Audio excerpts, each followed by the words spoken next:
नमस्ते दोस्तों, स्वागत है आपका डिस्टेंस लर्निंग में। इस वीडियो में हम जानने की कोशिश करेंगे कि बिना कोचिंग सेंटर ज्वाइन किए आप यूपीएससी क्लियर कर सकते हैं कि नहीं, आप आईएएस आईपीएस बन सकते हैं कि नहीं। दोस्तों, ये प्रश्न बहुत ज्यादा लाजमी है क्योंकि हर विद्यार्थी में यह क्षमता नहीं होती है या बहुत सारे अन्य कारण भी होते हैं कि वो दिल्ली जाके पढ़ाई करे। कुछ हैं जो करते हैं, वहां से सफल भी होते हैं क्योंकि कोचिंग सेंटर अपने आप में एक आपको एक आधार प्रदान करता है, आपको एक गाइडेंस प्रदान करता है। हम वो चीजें जानने की कोशिश करेंगे कि कोचिंग सेंटर आपको ऐसी कौन सी बातें, ऐसी कौन सी चीजें प्रोवाइड करता है जिससे आपकी एक हेल्प हो जाती है। अगर हम वो चीजें घर बैठे प्राप्त करने में सफल होते हैं तो इससे सर्वोत्तम बात कुछ नहीं होती। मेरा आपसे निवेदन है कि आप इस वीडियो को पूरे देखिएगा। मैं आपको एक एक स्टेप में बताने जा रहा हूं कि आप यूपीएससी की तैयारी विदाउट कोचिंग कैसे कर सकते हैं। सबसे पहले मेरे बारे में यहाँ पे इंट्रोडक्शन दिया है। मेरा नाम निखिल साहू, मैं फाउंडर हूँ डिस्टेंस लर्निंग का। मैंने बैचलर्स किया है बरकतुल्लाह यूनिवर्सिटी भोपाल से। वर्तमान समय में मैं एमए कर रहा हूँ इंटरनेशनल रिलेशन जेएनयू नई दिल्ली से। मुझे 2 साल का एक्सपीरियंस है टीचिंग और कंटेंट राइटिंग का। तो अब सबसे पहले प्रश्न ये उठता है कि दिल्ली और मुखर्जी नगर और राजेंद्र नगर में जो कोचिंग सेंटर है वो आपके ऐसे कौन कौन सी चीजें प्रोवाइड करते हैं, ऐसा क्या प्रदान करते हैं कि वहां का सक्सेस रेट, मतलब यूपीएससी में सक्सेस रेट इतना ज्यादा अधिक होता है।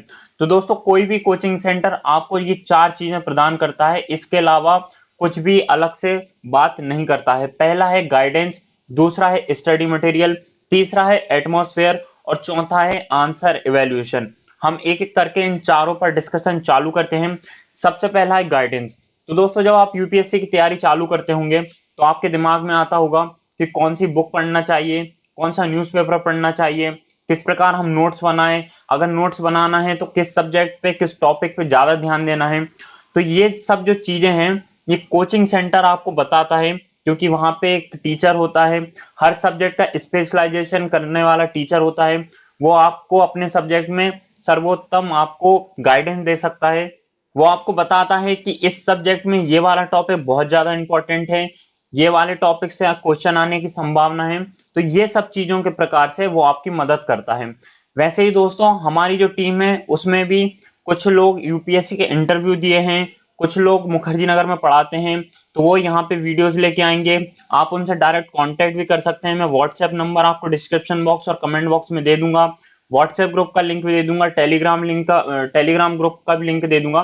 तो इन सब चीजों का उपयोग कर आप हम तक पहुंच सकते हैं। आप कभी भी कोई भी क्वेश्चन पूछ सकते हैं, हम 24 घंटे के अंदर उसका उत्तर जरूर देंगे। हम आपकी हेल्प करेंगे, आपको सपोर्ट देंगे, आपको गाइडेंस देंगे, आपको टिप्स देंगे कि आप ये सब्जेक्ट में इस टॉपिक को ज्यादा पढ़ सकते हैं, अच्छे से आप नोट्स बना सकते हैं, नोट्स किस प्रकार बनाए जा सकते हैं। ये सब बातें हम आपको इस वीडियो में या आगे आने वाली वीडियोस में बताएंगे। ये सब चीजें हम आगे आने वाली वीडियो में आपको बताएंगे। देखिए, अब दूसरा प्रश्न उठता है कि स्टडी मटेरियल के बारे में। कौन सा स्टडी मटेरियल सर्वोत्तम है, कौन सी बुक पढ़ना चाहिए, कौन सा न्यूज़पेपर पढ़ना चाहिए। तो दोस्तों, इसके लिए कुछ स्टेप्स हैं। मतलब कि पहले आपको एनसीईआरटी पढ़ना चाहिए। एनसीईआरटी भी कौन सी, ओल्ड पढ़ना चाहिए या न्यू पढ़ना चाहिए, इसके लिए मैं एक डेडिकेटेड वीडियो बना दूंगा। फिर भी अगर आपको जितना ओल्ड एनसीईआरटी मिल पाए उतना ले लीजिए। अगर आपको नहीं मिल पा रही है तो टेलीग्राम ग्रुप और जो व्हाट्सएप ग्रुप है उसका लिंक डिस्क्रिप्शन बॉक्स और कमेंट बॉक्स में है, वो जाके आप ज्वाइन कर लीजिए। वहां से आपको ज्यादातर स्टडी मटेरियल पीडीएफ फॉर्म में प्रोवाइड करवा दिया जाएगा। न्यूज़पेपर पढ़ना होता है वो भी आपको डिस्क्रिप्शन बॉक्स में जो लिंक दिया है उसकी सहायता से आप उनको डाउनलोड कर सकते हैं। तो ये सब चीजें हैं। इसके लिए मैंने बुक्स के लिए भी एक अलग से वीडियो बनाया है कि कौन सी बुक आपको पढ़ना ही पढ़ना चाहिए, तो वो वीडियो आप देख लीजिएगा। तो इस प्रकार आप एक एक कदम करके आप अपनी मंजिल को हासिल कर सकते हैं। अब जो आपको तैयारी करना है वो 3 स्टेप में आप बांट सकते हैं। सबसे पहली जो स्टेप होगी वो होगी एनसीईआरटी और न्यूज़पेपर से। दोस्तों, मैं एनसीईआरटी क्यों कह रहा हूं, क्योंकि अगर आपको एक ऊंची इमारत बनाना है तो बहुत ज्यादा जरूरत है कि उसकी नींव बहुत ज्यादा मजबूत हो, उसके फंडामेंटल बहुत ज्यादा मजबूत हो।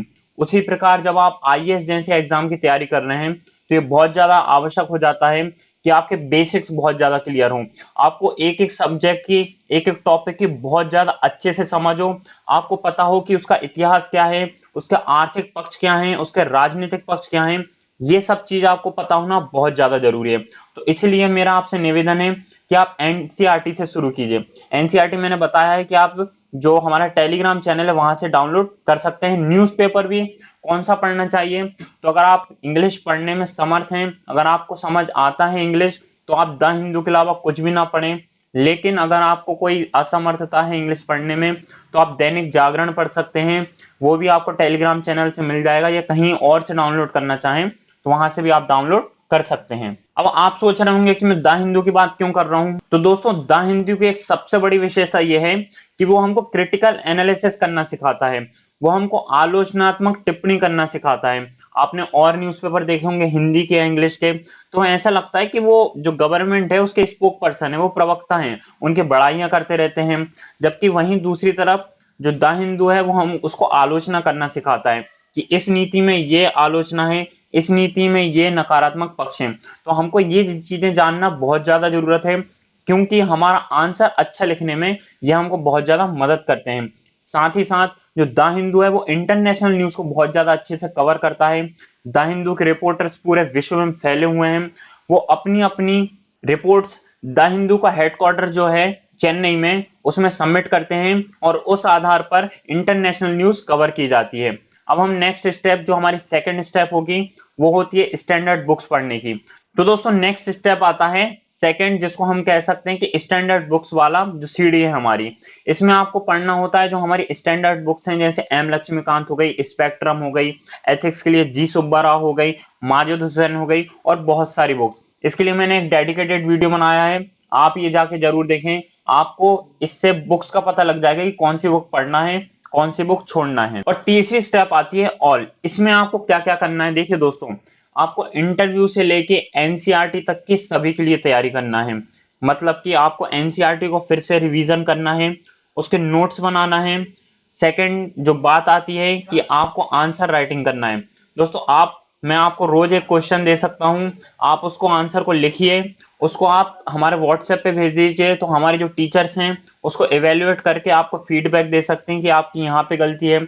आप बिल्कुल ये ना सोचिए कि हम पहला आंसर बहुत ज्यादा अच्छा लिखें, या कोई पढ़ेगा तो क्या बोलेगा। इसकी फिक्र करने के लिए आपको कोई भी आवश्यकता नहीं है। आप जैसा हो, अगर गाना लिखा रहा हो ना पहले आंसर में, तो गाना लिख दीजिए कोई सा भी, हम गाना पढ़ के उसको इवेल्युएट कर देंगे। लेकिन बहुत ज्यादा आवश्यक है कि आप लिखना सीखें। धीरे धीरे आप लिखेंगे, 1-2 महीने में आपकी गुणवत्ता आएगी आपके आंसर में, और 6-7 महीने बाद आप इतने समर्थ हो जाएंगे कि दिल्ली के मुखर्जी नगर और राजेंद्र नगर का स्टूडेंट जो कोचिंग ज्वाइन करके आंसर लिखता है उसको आप टक्कर देने लायक हो जाएंगे। दोस्तों एक चीज और है जिसकी तैयारी करना आपको बहुत ज्यादा आवश्यक है, और इसकी तैयारी कोई 6 या 12 महीने में कतई नहीं की जा सकती। मैं बात कर रहा हूं इंटरव्यू की। हाँ दोस्तों, इंटरव्यू के लिए आपको व्यक्तित्व निर्माण की आवश्यकता होती है। देखिए, जो प्रीलिम्स है और मेंस है उसमें यूपीएससी आपका ज्ञान जान लेती है, आपको पता कर लेती है कि आप में कितनी गुणवत्ता है, आप चीजों को समझते हैं या नहीं समझते हैं। इंटरव्यू की बात आती है तो उसको बोलते हैं साक्षात्कार। मतलब कि आपके इंटर में व्यू, मतलब आपके अंदर का व्यू जानने की कोशिश करता है जो इंटरव्यू पैनल होता है। तो दोस्तों बहुत ज्यादा आवश्यक है कि आप आज से ही आपका व्यक्तित्व निर्माण करें। आपके बात करने की शैली, आपके बैठने की शैली और खाना खाने की शैली तक आप सभी सुधारें। इस चीज को ध्यान में रखें कि मैं किसी से कैसे बात कर रहा हूं, मैं बैठा हूं तो कैसे बैठा हूं। ये चीजें आपको आगे आके जब आप इंटरव्यू देंगे वहां पे बहुत ज्यादा सहायक होंगी। तीसरी बात आती है एटमॉस्फेयर की। तो आपको पता है कि दिल्ली के जो कोचिंग सेंटर होते हैं उनमें बहुत ज्यादा विद्यार्थी होते हैं, तो एक कंपटीशन का माहौल होता है कि इसकी रैंक ये आ रही है, मेरी रैंक टेस्ट सीरीज में ये आ रही है। हम कोशिश करेंगे जल्दी टेस्ट सीरीज चालू कर दें, लेकिन अभी आप ये समझिए कि जो दिल्ली के कोचिंग सेंटर्स हैं उनमें कंपटीशन का माहौल होता है, जिससे व्यक्ति अपने आप को आगे लेके जाना चाहता है। अगर आप घर पर हैं तो आप सोच रहे होंगे कि कंपटीशन का माहौल कैसे क्रिएट किया जाए, ये जो एटमॉस्फेयर है उसको कैसे क्रिएट किया जाए। तो मैं आपसे कहूंगा कि आपके आसपास अगर कोई यूपीएससी की तैयारी कर रहा है तो आप उससे मिलिए, आप उससे बात कीजिए। अगर कोई लाइब्रेरी सेंटर है तो आप वहां जाके जरूर एनरोल कर लें। लाइब्रेरी आपको एक पढ़ने का बहुत अच्छा माहौल प्रोवाइड कराता है।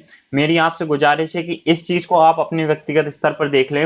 वहां की जो 3 चीजें हैं, मतलब कि स्टडी मटेरियल, गाइडेंस और आंसर राइटिंग का जो इवेल्युएशन है, वो आप हमारे ऊपर छोड़ दें। बस एटमॉस्फेयर या फिर जिसकी मैं बात कर रहा हूं कि जो माहौल वाली बात है उसको आप देख लें, बाकी हम संभाल लेंगे। अब जो चौथी बात है वो सबसे ज्यादा जरूरी है, वो है आंसर राइटिंग के लिए।